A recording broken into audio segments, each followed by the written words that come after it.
یہ جو دعا مانگتے ہوئے تمہاری آنکھوں میں آنسو آ جاتے ہیں، دیکھنا بہت جلد اللہ تمہیں تھام لے گا، تمہاری من چاہی چیز تمہیں عطا کر دے گا اور پھر تمہاری زندگی خوشیوں سے بھر جائے گی۔ بے شک ضرور قبول ہوگی تمہاری دعائیں، یہ وعدہ ہے تم سے اللہ کا۔ اللہ تمہاری بہتری کے لیے تاخیر ضرور کرتا ہے، لیکن وہ بھولتا نہیں ہے نہ تمہاری دعاؤں کو اور نہ اپنے وعدوں کو۔ دعاؤں میں سکون ملنے لگے تو سمجھو دعائیں قبول ہو گئیں، کیونکہ ان دعاؤں میں اللہ کی رضا شامل ہوتی ہے اور معجزے اللہ کے راضی ہو جانے سے ہی ہوتے ہیں۔ یہ دیر تو بس تمہاری دعاؤں کا امتحان ہوتی ہے، پھر تقدیریں بدل جاتی ہیں اور کہانیاں ایک کن سے پلٹ جاتی ہیں۔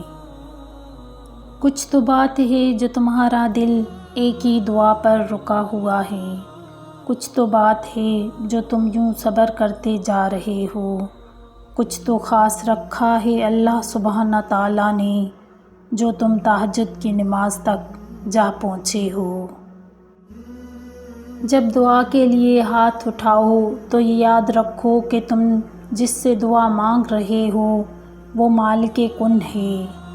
جب دعا کر رہے ہو تو یہ دھیان میں رکھنا کہ وہ المجیب ہے، یعنی دعا قبول کرنے والا، اور جب دعا مانگ لو تو یہ یقین رکھنا کہ دعا قبول ہونے والی ہے، کیونکہ وہ القادر ہے، یعنی ہر چیز پر قدرت رکھنے والا۔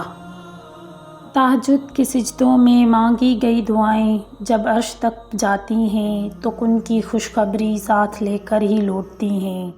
جب تہجد کی دعائیں عرش پر گونجتی ہیں تو پھر رب تمہاری دعا کو تمہاری جھولی میں ڈال ہی دیتا ہے، پھر تمہاری ادھوری خواہش مکمل ہو جاتی ہے اور تمہیں مطمئن کر دیا جاتا ہے۔ غم سبھی راحت و تسکین میں ڈھل جاتے ہیں، جب کرم ہوتا ہے تو حالات بدل جاتے ہیں۔ آ پڑے ہیں تیرے قدموں میں یہ سن کر ہم بھی، جو تیرے قدموں میں گرتے ہیں سنبھل جاتے ہیں۔ اے میرے رب میری مشکل آسان فرما، اے میرے رب جو راستہ میں نے چنا ہے اس راستے پہ چلنے کے لیے کھڑی ہوں، میرے لیے یہ منزل آسان کر دے، مجھے جسمانی، روحانی، سماجی، مالی کامیاب کر دے، آمین۔ برائی دیکھ کر خاموش رہنا بھی جرم ہے۔ رسول اللہ صلی اللہ علیہ وآلہ وسلم نے فرمایا، جس قوم میں گناہ کے کام کیے جاتے ہوں پھر وہ اسے روکنے پر قادر ہو اور نہ رکے تو قریب ہے کہ اللہ ان سب کو عذاب میں گرفتار کر لے۔ کسی نے مٹکے سے پوچھا کہ تم اتنے ٹھنڈے کیوں رہتے ہو؟ مٹکے نے مسکرا کر جواب دیا، جس کا ماضی، حال اور مستقبل سب مٹی سے بنا ہو تو وہ تکبر اور گرمی کس بات پر کرے گا؟